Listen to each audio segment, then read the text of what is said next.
Iran America Israel युद्ध का 7वां दिन, महाभयानक विनाशक।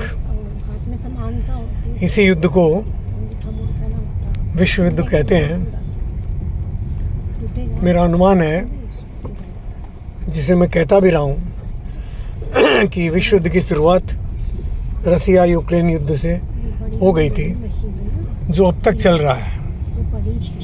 और उसके बाद दोबारा जब इजराइल से अरब कंट्रीज़ का या ईरान का शुरू हुआ, तो अमेरिका के आने से पहले मैंने कहा कि विश्व युद्ध अब दुनिया मानेगी।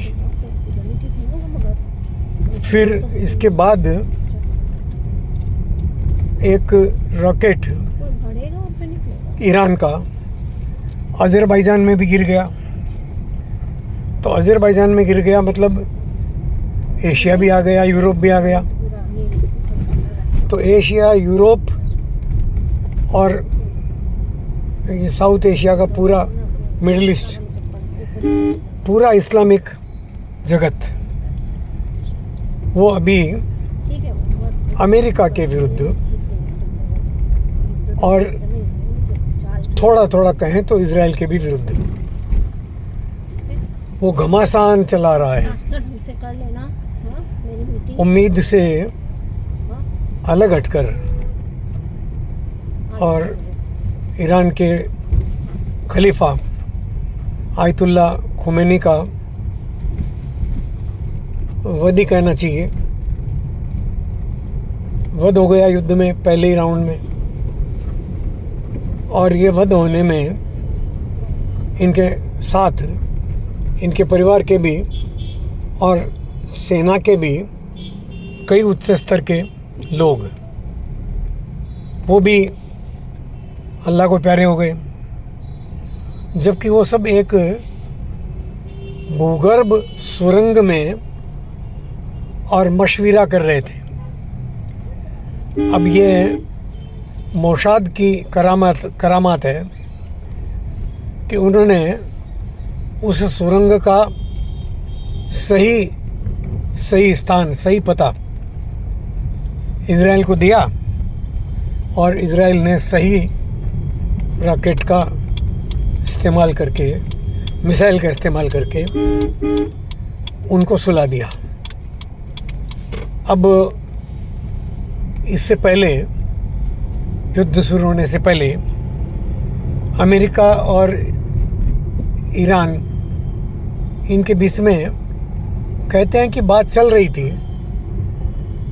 और इसमें अमेरिका की जो शर्तें थी, वो शर्तें किसी भी स्वाभिमानी देश को स्वीकार नहीं हो सकती। उनकी शर्तें थी कि सारी की सारी मिसाइलें नष्ट करो और परमाणु बनाने का जो आपने यूरेनियम बहुत 9% तक शुद्ध कर लिया है, वो हमें दो। आपको परमाणु बम बनाने का अधिकार नहीं है। तो ये बात कौन स्वाभिमानी देश मानेगा? देश की छोड़ो, कौन स्वाभिमानी इंसान भी मानेगा? अपनी तरफ देख करके मैं सोचता हूँ कि मैं कितना भी बीमार हूँ, पर अपने स्वाभिमान को आहत करने वाली कोई शर्त मानने के लिए तैयार नहीं होऊंगा, नहीं होता। तो ऐसा ही किस्सा इस युद्ध में बन गया। आइंस्टीन ने सच ही कहा था कि मानव जो है वो अपनी इज्जत की रक्षा करेगा, अपने स्वाभिमान की रक्षा करेगा, तो उसे युद्ध में मरना पड़ेगा। मैं चाहता हूँ कि वो बचे, इंसान बचे, लेकिन इंसान के बचने का कोई रास्ता मैं नहीं देखता। आइंस्टीन की बात सच हो गई। आइंस्टीन की आशंका, वो देखिए आइंस्टीन का है कि बर्ट्रैंड रसल का है, इसमें मुझे थोड़ा संदेह है अपने ऊपर ही। बर्ट्रैंड रसल का भी हो सकता है। तो ऐसी स्थितियों में अभी पूरा विश्व युद्धों में बुरी तरह से गुथ गया है। भारत चाहे कितना भी कि मैं युद्ध में नहीं उतरूंगा, लेकिन कब तक बचेगा? कब तक बचेगा? भारत के तीनों तरफ